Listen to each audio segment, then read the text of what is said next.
What's going on, guys? Today we are going to be talking about PayPal and one of the biggest catalysts facing this business. I have not seen this discussed before, but it could be something that causes PayPal's business to grow at a massive rate over the next 5 to 7 years. And that is buy now, pay later. Buy now, pay later has exploded onto the market and has taken a lot of consumers' attention as it allows consumers to buy goods now and pay back those goods over time. And this is something that PayPal is a front runner in. And what I want to do in this video is I want to take a look at what the market space looks like. Where does PayPal stack up against other competition? I also want to take a look at the consumer base who is using this product now and who is projected to use it 5 to 10 years into the future. And then how will those projections really affect PayPal's earnings and what do their earnings look like right now? So if you enjoyed the video, make sure you drop a like down below. And if you want to see more videos like this one, make sure you hit that sub button. Year to date, PayPal has had a terrible year. They are down over 25%. And despite having doubled the revenue over the last 5 years, we can see that the stock price is down almost 35%. And from their all-time highs of over $300, we can see that the stock has fallen more than 80%. And this is all despite there being a massive catalyst facing PayPal's business, and that is the buy now, pay later sector. They could grow to over $3.7 trillion by 2030. Before we jump into all of the statistics behind buy now and pay later and where it is headed in the future, let's go over what it exactly is. Buy now, pay later is just like the name sounds. You are able to buy an item, make a small down payment of, let's say, 25%, and then pay off the rest of that item over a period of time. That could be as little as a couple of weeks or even a couple of months. There are some pros and cons to keep in mind with buy now, pay later. First pro is that it is a very convenient way to pay. You can go to the store, you can buy a $50 item and only pay $10 up front and then pay the rest off over time. And the second pro is that oftentimes those additional payments have either no interest at all or very low interest payments. However, it's important to keep in mind that there are cons associated with this payment method. If you miss a payment, there can be late fees that are applied. This can also affect your credit score in a negative way. You also don't receive any cashback rewards for making these purchases, and oftentimes if you try to return an item, you may still be required to pay off the rest of that item. And as I mentioned earlier, this industry could grow to $3.7 trillion by 2030. Right now, the market is sitting around $132 billion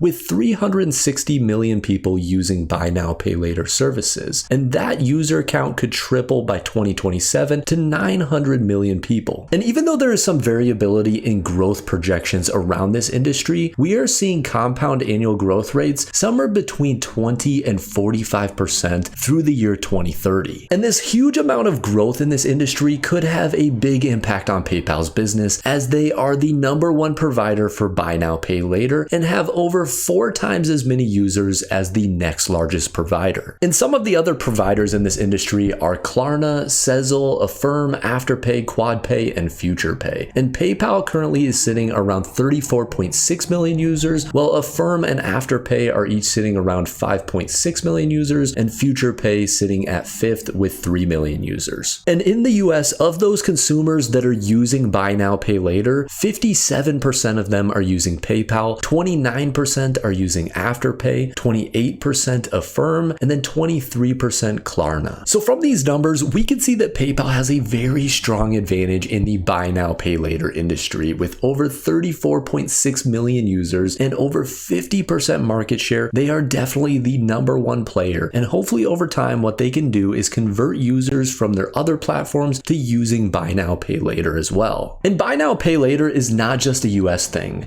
Currently, North America only makes up around 30% of global sales of buy now, pay later, and Asia is growing at a very fast pace as they are now accepting electronic payments like PayPal, Amazon Pay, and Google Pay. And India last year made up around 25 million users of buy now, pay later, and that's projected to grow to 116 million users by 2027. And just like a lot of things, we are seeing the younger generation adopt buy now, pay later a lot faster than the older generation. In 2021, 36.8% of Gen Z adults were using buy now, pay later methods. This is expected to increase to 47.4% by 2025. Millennials and Gen X usage rates are expected to go from 30.9% 9% to 40.6%. And baby boomers are still adopting this technology. They were sitting around 6.2% of them using buy now, pay later in 2021, but this is expected to increase to 14.8% by 2025. And as more people adopt buy now, pay later, PayPal is going to see a lot of growth in their business. And PayPal even offers some product diversity in this industry, as they have two different ways to pay. The first is for smaller items between $30 and $1,500. They are offering 4 interest-free payments over 6 weeks. Or for larger items, you can pay over 6, 12, or 24 months in monthly installments. And with PayPal, you can use buy now, pay later at places that you are already shopping. Whether it's Apple, Best Buy, Nike, Target, Home Depot, or GameStop, they all offer PayPal's buy now, pay later. And PayPal having their services available in a lot of these big retailers is going to have a big impact on their business. We can see that in 2018, they were bringing in around $15.4 billion